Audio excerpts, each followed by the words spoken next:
Welcome to Smart Business Show, episode 62. Today we're going to talk about the any benefit philosophy.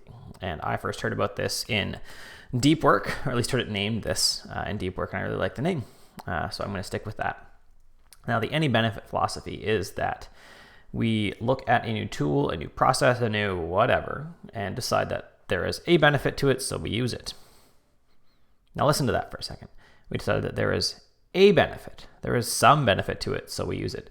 We don't decide that it is extra beneficial. We don't put a lot of time into figuring out what all the drawbacks are. We decide there is some benefit, so we use it. Good example. Twitter. We look at it. Is there an advantage to communicating with people around the world that are in our field that we wouldn't get locally? Absolutely. I live in a little town. There are very few people around here that do what I do, and I don't get to interact with anybody. It's always a surprise when someone's like, hey, I do WordPress development too. I have no idea. I've never seen them before. And, there's just not a lot of people to talk to. Now, in your big city, may not be an issue. So we look at that. There is a benefit to me to do that. But what are the drawbacks? Well, one of the drawbacks is it's way too easy to check. I get bored for 3 seconds on my computer because something's happening. Maybe I'm rendering this video later, and I say, hey, I'm going to check Twitter, and I get sucked in for half an hour. Same with my phone, right? I finish a Pomodoro cycle, I sit down and think, I'm going to just check something quickly and just be bored, or actually stave off the boredom, which I'll talk about in 2 episodes. I'll talk about why boredom is really good.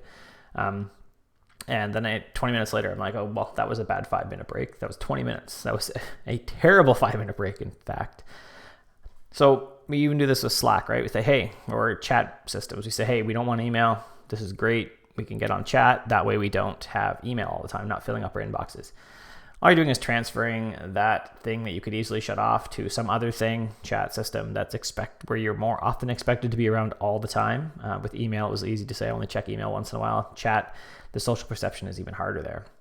So all you did was really trade something that was easier to control, where people didn't necessarily always expect an instant response, for something where people accept an instant response.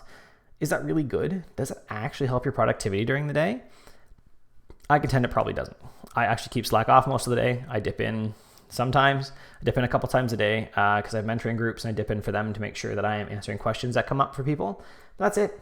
I don't just hang around on Slack mostly because it is terrible for me. It is terrible for my productivity. Nothing notifies me for this. Nothing at all. So that I don't get interrupted in the middle of some focused work. I don't even have to worry about shutting off my notifications as I'm recording because there aren't any. I have no notifications. It's great.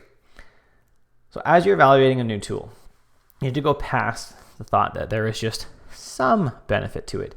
And you need to really dig into what are the pros, what are the cons. Do those pros outweigh the cons? If they do, use the tool. Now, some things you just may not be able to get by. Say Twitter, I think overall, is it a net benefit? I'm actually not sure. I think it's too easy to get drawn into it. So what do? I actually use an app called Self-Control, which I'm going to talk about this month anyways, in one of my blog posts.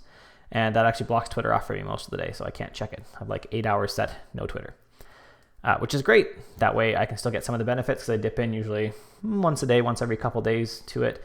I can answer some tweets, I can interact a little bit, and then I can be back and be away from it, and I can focus on writing and doing client work. Don't get caught in the any benefit mindset. Evaluate the tool properly. Thanks for watching.